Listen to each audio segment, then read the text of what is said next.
రేపు మంగళవారం మంచి రోజు. బీరువాలో ఇది పెడితే 24 గంటల్లో మీ బీరువా మొత్తం డబ్బుతో నిండిపోతుందని. మంగళవారం బీరువాలో ఇది పెడితే నోట్ల కట్టలు మీ ఇంటిలో పడతాయి.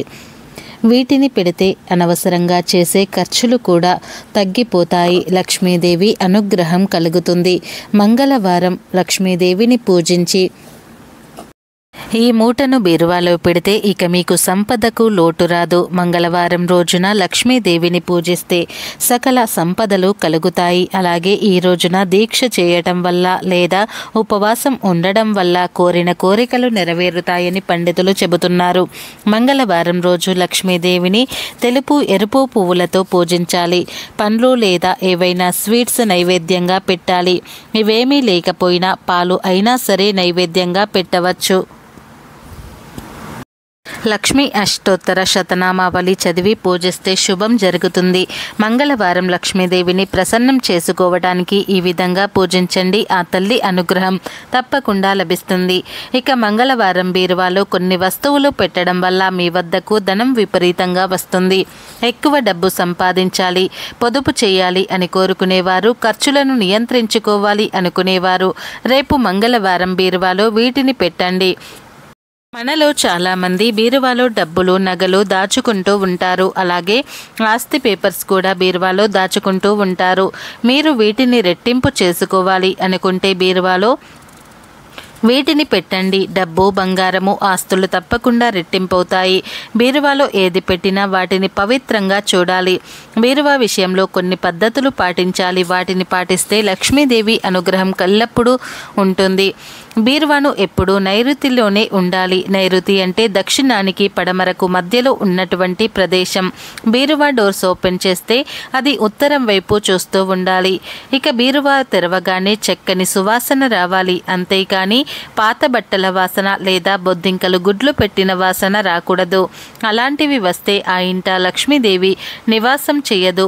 కుబేర ముగ్గును నీలం రంగు పెన్నుతో వేసి బీరువాలో అరలో పెట్టాలి. ఈ ముగ్గును 4 వైపులా పసుపు కుంకుమ బొట్లు పెట్టాలి. ఈ కుబేర ముగ్గు మీద బంగారాన్ని, డబ్బును పెట్టుకుంటే లక్ష్మీదేవి అనుగ్రహం కలుగుతుంది.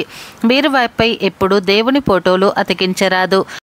శ్రీశైలం, తిరుపతిలో అమ్మేటటువంటి ఇనుప స్టిక్కర్లు బీరువాపై అంటించకూడదు. ఎందుకంటే బీరువా పడక గదిలో ఉంటుంది కాబట్టి పడక గదిలో ఉండే బీరువాపై దేవుని ఫోటోలు ఉండకూడదు. ఎప్పుడూ కూడా బీరువాపై ఓవైపు శుభం, లాభం, ఇంకోవైపు స్వస్తి గుర్తును మాత్రమే ఉండాలి. స్వస్తి గుర్తు కూడా అపసవ్య స్వస్తిక్ కాదు, సవ్య స్వస్తిక్ అని పసుపు రంగులో కుంకుమతోటి బొట్లు పెట్టినటువంటి స్వస్తిక్ గుర్తు ఉండాలి. ఇలా చేస్తే లక్ష్మీదేవి అనుగ్రహంతో ఐశ్వర్యాన్ని పొందవచ్చు.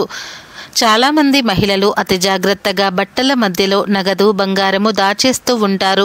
ఇది సరికాదు అని వాస్తుశాస్త్రం చెబుతుంది. బీరువాలో బట్టల మధ్య బంగారము దాచడం వల్ల ఆర్థిక కష్టాలు వెంటాడుతాయని హెచ్చరిస్తూ ఉన్నారు. లక్ష్మీదేవి స్థానాలైన డబ్బు, బంగారం వంటి వాటికి విశిష్టమైన దైవత్వం ఉంటుంది. అందుకే వాస్తుశాస్త్రం ఏం చెబుతుంది అంటే మనం పడుకునే మంచం మీద బంగారము, వెండి, డబ్బులు ఎట్టి పరిస్థితుల్లోనూ కూడా పెట్టుకోకూడదు. మంచం అనేది భోగస్థానం. అలాంటి ప్రదేశంలో దైవత్వంతో ఉన్న డబ్బు, బంగారం పెడితే లక్ష్మీదేవి ఆగ్రహించి ఇంటిని విడిచి వెళ్ళిపోతుంది.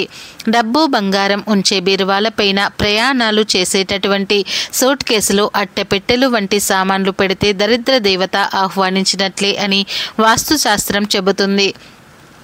నైరుతిలో బరువులు ఉంచవచ్చు, కానీ డబ్బులు పెట్టే బీరువా పైన ఇలాంటి బరువులు ఉంచడానికి శాస్త్రం చెబుతుంది. ఉంచకూడదు. బీరువా విషయంలో ఈ నియమాలు పాటిస్తే మీ ఆర్థిక పరిస్థితి చాలా వరకు మెరుగుపడుతుంది. అలాగే మీ ఇంటిపై లక్ష్మీదేవి అనుగ్రహం కూడా ఎల్లప్పుడూ ఉంటుంది. ఇక రేపు మంగళవారం బీరువాలో ఏం పెడితే మీ బీరువా నోట్ల కట్టలతో నిండిపోతుందో ఇప్పుడు తెలుసుకుందాం. రేపు మంగళవారం లక్ష్మీదేవిని పూజించండి. ఆ తర్వాత పరిహారం చేయండి. పూజ చేశాక పరిహారం చేయాలి. పూజ చేయకుండా పరిహారం చేస్తే ఎలాంటి ఫలితం ఉండదు. తలకు స్నానం చేయాలి. ఇంటిలో మాంసాహారం వండకూడదు. ఒకవేళ ఈ పరిహారం మగవారు చేస్తే మత్తు పదార్థాలకు దూరంగా ఉండాలి. ఈ రోజంతా పవిత్రంగా ఉండాలి. ఈ పరిహారానికి కావలసిన వస్తువులు ఏమిటి అంటే ఎరుపు రంగు వస్త్రం, లక్ష్మీ గవ్వలు అంటే గవ్వలు పసుపు రంగులో ఉంటాయి. అలాగే నల్ల పసుపు కొమ్ములు, ఇవి పూజా స్టోర్స్లో అమ్ముతూ ఉంటారు. 2 పసుపు కొమ్ములు కావాలి, 11 చిల్లర కాయిన్స్ కావాలి. వీటితో పాటు పసుపు, కుంకుమ కావాలి. ఈ పరిహారం ఎలా చేయాలో చూద్దాం. ముందుగా ఎరుపు రంగు వస్త్రాన్ని లక్ష్మీదేవి పటం ముందు వేయండి. అందులో 5 లక్ష్మీ గవ్వలను కూడా వేయండి. తర్వాత 2 నల్ల పసుపు కొమ్ములు వేయాలి. నల్ల పసుపు కొమ్ములకు చాలా శక్తి ఉంది. వీటిని పరిహారంలో ఉపయోగించడం వల్ల ఎవరైనా మీ సంపదపై చెడు దృష్టితో చూస్తే అది వారికే తగులుతుంది. నల్ల పసుపును తాంత్రిక పూజలలో ఉపయోగిస్తూ ఉంటారు. ఈ పరిహారంలో నల్ల పసుపు ఉపయోగించడం వల్ల డబ్బు మీకు ఆకర్షితం అవుతుంది. అలాగే మీ ఖర్చులు కూడా తగ్గుతాయి. ఇక లక్ష్మీ గవ్వల గురించి ప్రత్యేకంగా చెప్పవలసిన అవసరం లేదు. ఎందుకంటే ఇవి లక్ష్మీదేవికి చాలా ఇష్టమైనవి. వీటిని బీరువాలో ఉంచితే లక్ష్మీదేవి మీ ఇంటిలో ఉన్నట్లే. ఎరుపు రంగు క్లాత్ లక్ష్మీ గవ్వలు నల్ల పసుపు వేశాక 11 చిల్లర కాయిన్స్ వేయాలి.